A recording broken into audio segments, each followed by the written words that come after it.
We saw Ghostbusters Afterlife. And we want to be crystal clear, this will be a spoiler-filled review. One of the things I wanted to address was the nostalgic fan service that seems to be heavily criticized just based on movie trailers before the movie was even seen.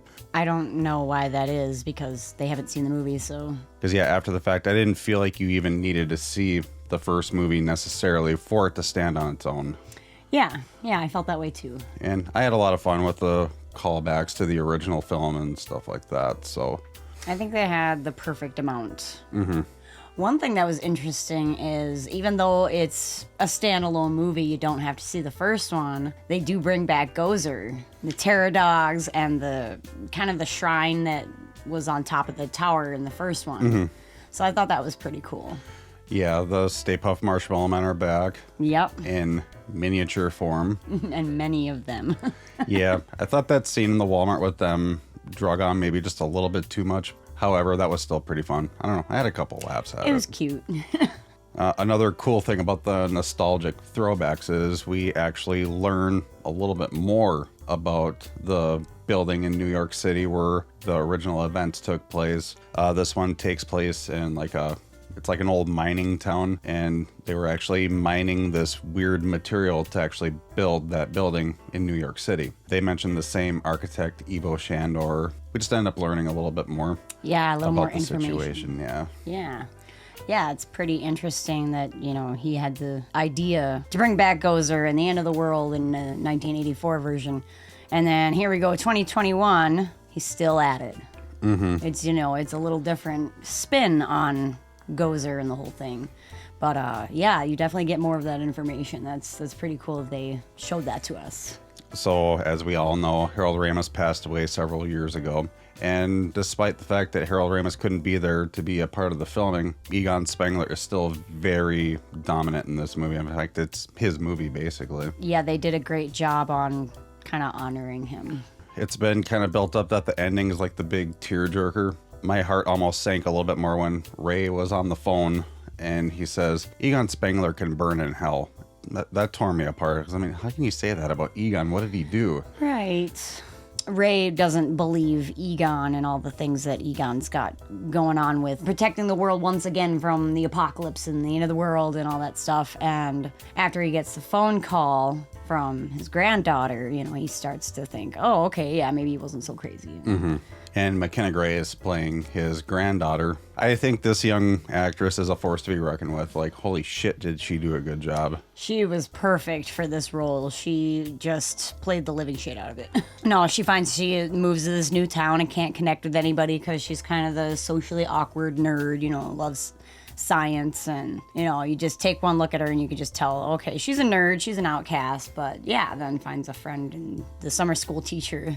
Yeah, actually all these child actors did a really good job. I don't remember the actor's name, but he plays the little kid podcast. Mm-hmm. Kind of the comedy relief, or the main comedy relief. Well, him and Paul Rudd, I guess. But yeah, Finn Wolfhard plays the brother, and he's from Stranger Things. Yep.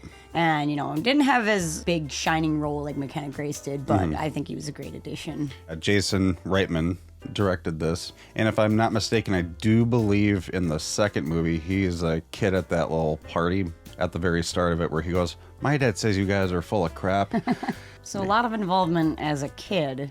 Mm-hmm. So it's kind of fitting that he ended up directing this one. Because I was very skeptical walking into this. Because I'm not a fan of remakes, reboots, that kind of thing. I'm kind of at the point where Hollywood needs to really amp up their game and come up with something original. Yeah. And I was pleasantly surprised. Like, I'm very happy with what I saw here. Me too.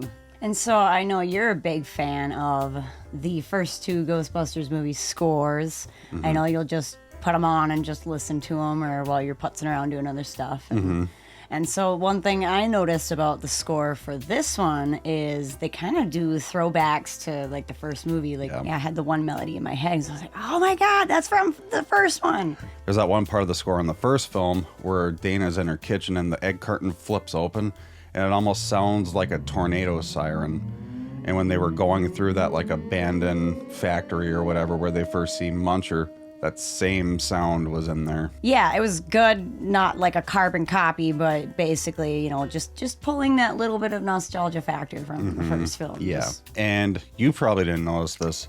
I noticed this. In this new film, there's a fire pole, and I swear it's the same squeak sound effect where Ray is geeking out over the new building and he comes sliding down the pole. I swear it's the same sound effect. Yeah. And they used it twice. There you go, another homage to the first film. And one thing as a kid growing up with the original Ghostbusters movies is random sporadic red eyes. So I made a whole video about how red eyes used to traumatize me as a child. An example from the first movie is Lewis in the park starts growling and his eyes light up. Then in the second one, it's where Oscar gets kidnapped off the building ledge. So in this one, when Callie gets possessed by the gatekeeper and her kids show up at the house and she turns her head and I was like, there they are. So that satisfied me. I have nothing but praise for this movie. However, I've got two little issues with it. Muncher was cool. Where is Slimer? Yeah, I was disappointed by that too. Just like at least put him in there for like 5 seconds. Yeah, Just a little cameo. Just in passing. Then in Egon's lair with all of his spores, molds, and funguses, they should have at least had the Vigo painting propped up against the wall or something. Something, yeah. It's like I know the second movie didn't do too well. It's not exactly praised by many people, which, whatever. I don't get it. Should have still had a nod in there to that one. Like, I was personally rooting for Janos Poha to make a 5-second appearance, but That would have been awesome too. Or Rick Moranis. Rick Moranis, yes. Would have been great to see in there. Mr. Moranis, I know you're not acting anymore, but Come on. so another little complaint that I have just for continuity between this film and the original is between Gary and Callie when they first meet as the Keymaster and Gatekeeper. They're talking in demonic voices, whereas in the first one, it's Dana and Lewis's voice. I could have definitely done without the demon voice and just kind of had it play out like they did in the first film with that one. Callie ends up saying something to him. I have no idea what she said to him. I didn't either. So overall, we both really enjoyed Afterlife. If you guys did too, let us know in the comments. If you haven't seen it yet, probably shouldn't have watched this. They did a great job, I think, of pulling just enough nostalgia out of that first movie to make it feel like it belongs in the Ghostbuster franchise. And they paid great homage to Harold Ramis and the character Egon, making this movie kind of the central focus on him. It was just all around good fun and a great throwback. Yes, they didn't ruin Ghostbusters. All right, we're done here. Well, Egon, no, Ramis. Ramis, god damn it. Pulling just enough nostalgia out of the first movie to Losing our shit. pay great homage to Harold Ramis. This is our hurdle.